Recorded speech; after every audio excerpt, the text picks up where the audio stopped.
Hi, all you fabulous artists. I hope you're all doing well. Today I've got some dirty water here. It's full of watercolor. There's no correction material in there. There's no acrylic in it, no gouache, nothing. It's just pure pigment from watercolor. And it's kind of gray, so it's very thin, okay? And I'm going to do a clear container with it. And it's basically tea consistency. So if you don't have dirty water to do this, you can just make a very thin wash of pigment to make your clear vessel. Your clear vessel could have a slight blue tint to it. Maybe it's a little bit more of an amber color. Whatever you want your container to be that's clear, just make that dirty water or make a very thin tea consistency. Okay. But as you can see right here, I went into my palette and I just grabbed just a little bit of pigment because, as you know, watercolor dries lighter. Okay. So I had that in mind and saying, okay, this tea consistency that I have down here, if this dries, there's not going to be much to look at here. So I need to build it up just a little bit. So I did just drop in just a little bit of extra pigment because I want this to be a clear container with no color to it, okay? And when I'm building this, of course, the top has a little bit of a curve. The bottom I'll flatten out. Right now it looks really round. That'll be flattened out a little bit here as I move forward when I create the table that it's going to sit on.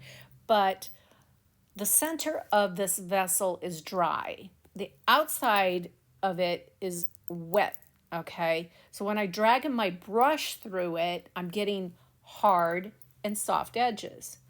The hard edges are defined and you can see what it is, and the soft edges are diffused and you're not quite sure what it is. So it also gives interest to the person that's standing close to it, interesting things to look at, because as we know, when watercolor diffuses in a wet piece of paper, it does some really pretty cool things, and it's pretty to look at those things. So embrace all the things that watercolor will do on its own. Even if you drop, if I was to drop right now, if I was to take my brush that's wet and then drop that wet into that vessel, it would create a bloom. It would create a watermark. And I like those, okay? I think that's interesting. Don't be afraid when you're working loose. Don't be afraid of those blooms. Embrace them, okay? Did I put any of those in this painting? No, but I could have. But I'm just saying, embrace those things that happen when you're working loose, because those are the interesting things that people want to see. Don't try to erase them and correct them. Keep them. Now I'm just building the table that it's going to be on. I'm going to straighten that bottom here in just a moment and just drag my brush through the base and kind of straighten it a little bit just so it doesn't look like it's going to roll off the table. And I'm going to get a piece of lace out here. Now this is just lace that I found at a thrift store. Trust me, if you go on Etsy or somewhere, you can buy one really easy, but you're going to be paying an arm and a leg. Trust me.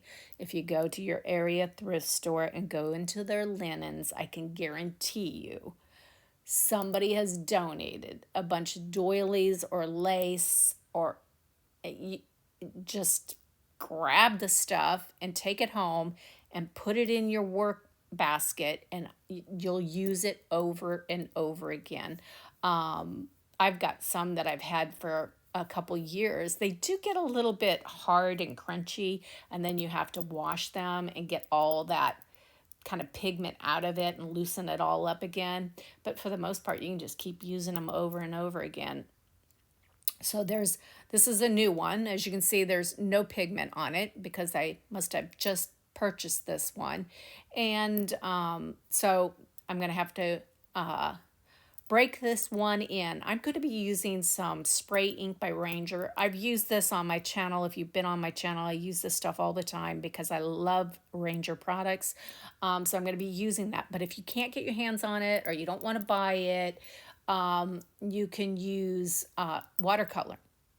You can take a tube of watercolor, whatever color you want it to be, put it in a little spray bottle, put enough pigment in there with just a little bit of water, shake it up real well, and voila, it works.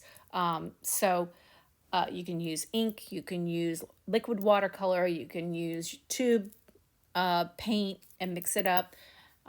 Just be creative and break those boundaries. Look for different ways of doing things in your space. God, that shirt. Ken gave me another new shirt. I always wear his big shirts, his old shirts, and boy, that one is getting to be a hot mess. He gave me a new one. I need to break it in. But anyway, yeah, that thing is full of pigment and dirty.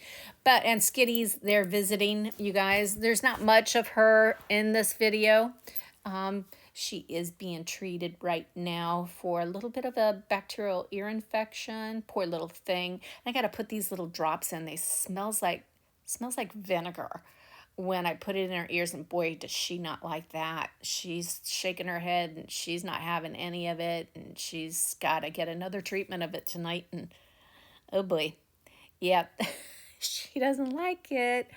And I call her my little gherkin because she's so sweet and she's so small.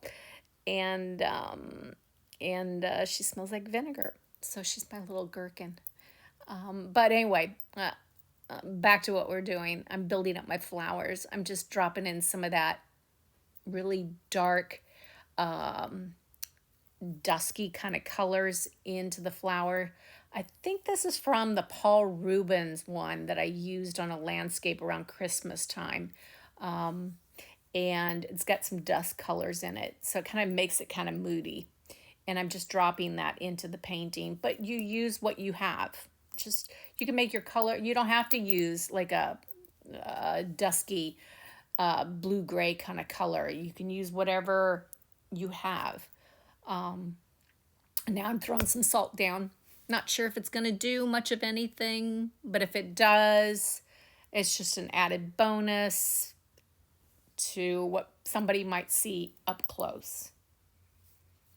And that is the Ranger bottle of spray ink.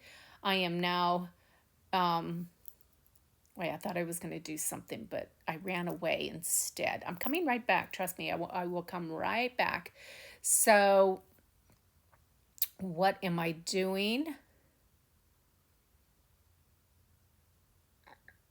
And the brush that I use, I've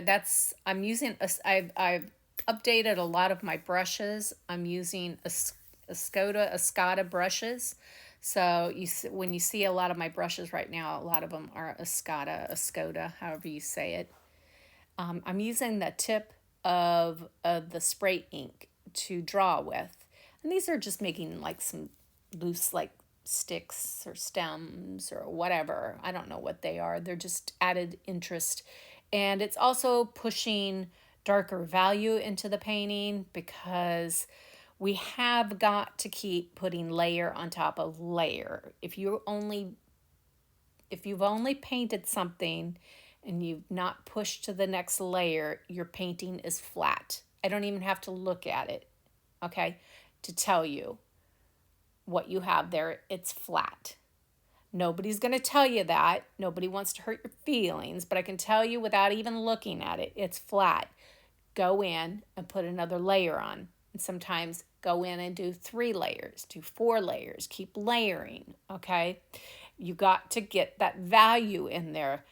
And by putting those values in and increasing the intensity of your pigment, it gives you what you need. You have got to have some dimension in your paintings. You have to have all those values. You need to have low values, mid values, and high values, okay? We need that intensity. So that's very important. Now I've thrown in some yellow paint.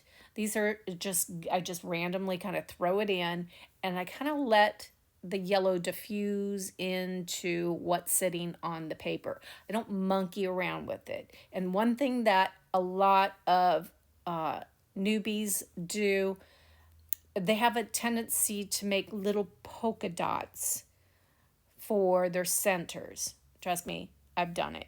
I was new. Just put the paint in. You can manipulate it a little bit, but for the most part, don't do the little dot, dot, dot, dot, dot. Okay? Just put the stuff in there. Make sure there's some water there. It's moist, or there's something there for it to work with, so it can kind of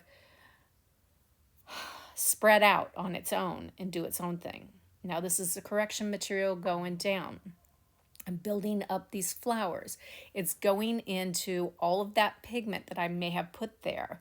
And because it's still wet, it's going to all come together, okay? And my brush is picking up pigment. So as I'm painting, it's picking up pigment, and then I'm putting that pigment back down. So it's working with me. And I work really fast with my brush work, which keeps things very spontaneous, but it keeps things very loose. So I'm not having preconceived, I'm slowing down to say, okay, now I have to manipulate my brush this way, and then I have to manipulate it that way. I'm not doing that to myself, okay? I'm really painting really free and loose.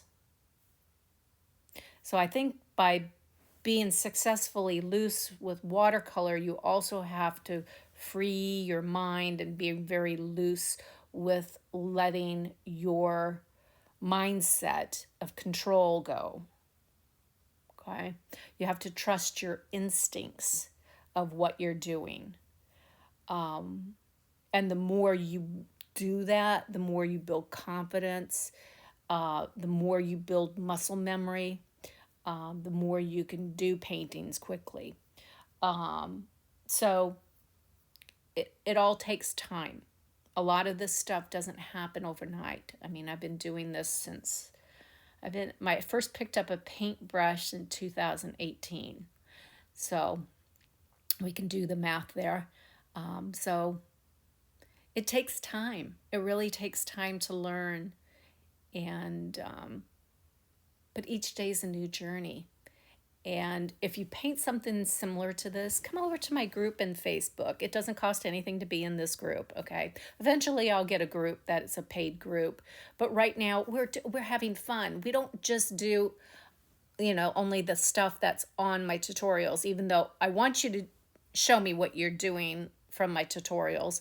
I'm kind of personalized the group a little bit for us to work outside of all that, and I started challenges where I've given them things to work on over the next month or 6 weeks. And the last one we just did, which they had a ton of, first of all, we all painted Frida Kahlo. And so that was fun. And then we went on to working and doing Shirley Trevina art. And everybody had a ton of fun with Shirley Trevina. And they still have 2 more weeks to play around with Shirley Trevina stuff.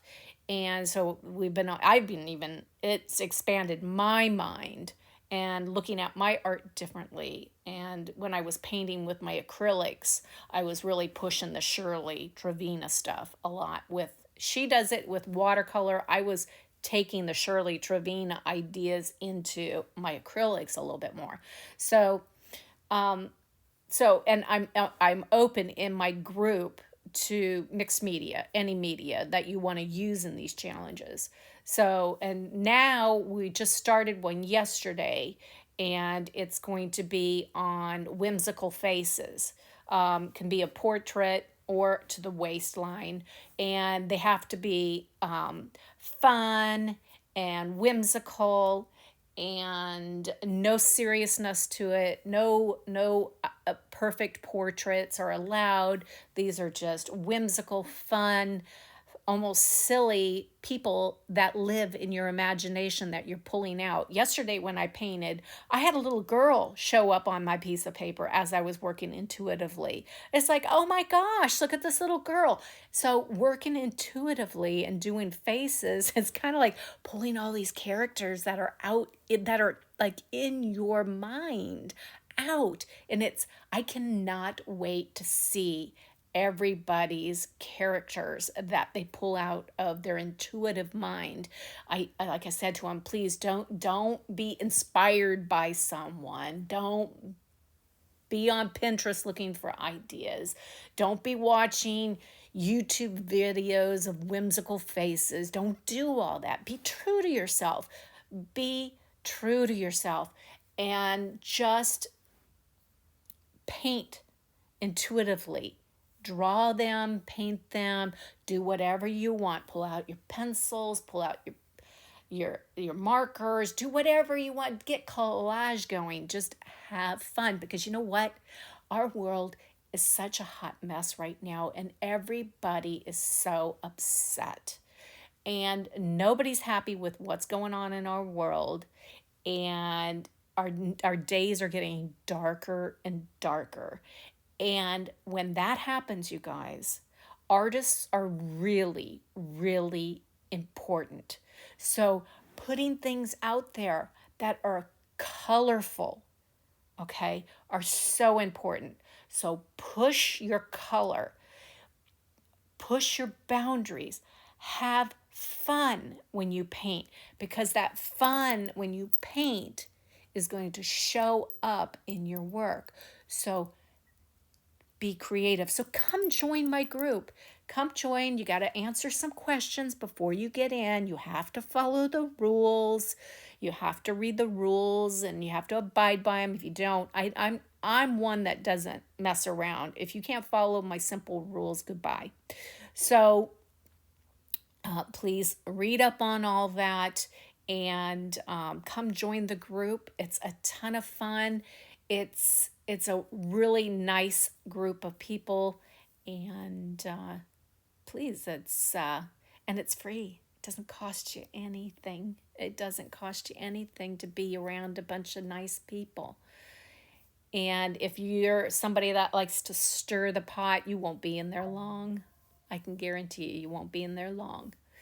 So come, I want it to be a place where everybody feels comfortable, feels safe and secure, and is free to paint, and laugh at ourselves when we create also, because sometimes we make a hot mess, and we all have to, when we have those moments, we all need to not be so hard on ourselves and laugh also. So now I'm building centers. Now this painting is looking really pretty. I'm getting the depth that I want, but I'm about ready to do something that's going to make you scream at me. Okay, because I kind of was screaming at myself, because I was starting to look really pretty here, and then I kind of keep pushing to the next layer, and but in the end, it ends up being really beautiful. So again, don't be hard on yourself as you're pushing through your painting. And sometimes we push to the next level and we think we've failed. So many times I have pushed through that next level and said, oh no, oh my gosh, I've just killed this painting. Just like right now, I'm thinking, oh my God, did I just kill my painting? And then I'm thinking, okay, wait, just keep going. Just keep going. Just keep going. Don't panic. Just keep going. And you have to push through that. Or if you don't feel comfortable pushing through it because you think you're going to make a mess out of it, then put it aside. Put the painting aside and grab a new one. Okay? Grab a new sheet of paper and start over. And you can always work on that when you're in the right mindset. Okay? Better to put it to the side than to kill it. But we all know we've done that. We all have, I always joke, my biggest art showing is at Waste Management Landfill here in Southwest Florida. So if you want to see my biggest art showing, there it is. It's in the landfill. So, and so many times I say, don't throw your stuff away, just put it to the side. And there's really a lot of truth to that, because there's many times that I have pulled paintings out of that pile and fixed them, and they end up being some of my favorite pieces. So just keep that in mind as you're learning how to do all this. Things might not look perfect now because you're not don't have the skill level to get it to where it needs to be, but you may be able to do that a year from now. Okay? So as you can see, now I'm putting purple in. It's getting really full of pigment. Okay, I'm kind of losing the white flowers. They're disappearing. They're also drying on me. So they're going to dry lighter. Okay, I have to rebuild those. But now I've really, really set some strong pigment here as a foundation. Okay, so not everything's so soft. I've got some strength here also. So I've got that juxtaposition between the light, the white background, the light, the bright, and this depth that's going on. So now I'm just going to really pop these flowers with a lot of this correction material. Again, if you can't get it, which a lot of you can't, you can make it. You can make this just by gouache. That's titanium white, or a tube of watercolor. That's a tube of watercolor. Then squeeze it into a small container, kind of like similar to what I have, if you can find something small. And then just squeeze a bunch of it in there, and then just add a little bit of water and stir it up and get it to the consistency of almost like sour cream, maybe. It starts out heavy, but then as your brush goes in it, your brush is wet all the time, so it's bringing water into the container all the time. So it'll thin it out as you use it. Just like when you buy this correction material, when you get it, it's really thick and pasty looking almost. But the more water that ends up in it, the thinner it gets. So just keep that in mind. And if you do buy a new container of the Dr. P.H. Martin and you get it and it's really thick and pasty, just make sure your brush has got a lot of water in it. You go get your white pigment, but then you might want to dip your brush back into the water again and grab a little bit more water to make it work, okay? Because it's so thick. Now I'm just doing some directional lines because my name's Deborah Lynn, and I just have a tendency to do this dragging my brush through what I've painted thing. You can analyze me if you want about this. It's almost like I self-sabotage my work and drag my paintbrush through stuff. If you've watched some of my videos, I do this all the time. And sometimes it's like, looks like almost like cobwebs or spider webs, not cobwebs, more like spider webs or just directional lines. It kind of allows the viewer's eyes to kind of travel around the painting a little bit. It directs them out of the painting, directs them around the painting. But I just get some kind of gratification out of doing it. That's the sick part. That is the sick part of like, why does she do that? I don't know. So if you're a psychiatrist, you can let me know why I do that. So as you can see, I've got everything rebuilt back up. Now I'm going to make things, I'm just creating a little bit more strength in the centers, just intensify, and then I'm going to back it all off here in a minute like a ding ding. I have to rebuild it again, Deb. I just thought I oversprayed there, so I'm kind of controlling it, but it needs to be rebuilt back up. But I'm going to go in here and do something that's a little bit whimsical here with more white. This time when I go in and I'm going to draw with a needle nose applicator. And what I've done is I put a bunch of, you can put in a bunch of thick watercolor in there and with just a little bit of water, or you could use, make sure your painting is not sopping wet. If it's damp, you're good to go. Whereas mine's drying as we're going, but you got to keep in mind if you use like a liquid acrylic and water hate each other. So you could use a white fluid acrylic. But as I said, if you put it on a super sloppy wet painting, it's just going to flake right off. It's not going to stick because it needs those binders. It's not built like watercolor. Okay. So you're going to have an issue. But I do have an applicator tip here. And I do have liquid acrylic in this. I believe that's what I whipped up. And and I didn't have any issues with it. Again, the painting can't be sopping wet. And it's not. I control the water as I paint. But basically, you guys, and I do a little asemic writing at the bottom. That's just writing that you can't quite understand what's being written. But if you've enjoyed this tutorial, please like and subscribe. In the meantime, you guys, please stay safe out there, stay well, and may God bless each and every one of you. Bye for now.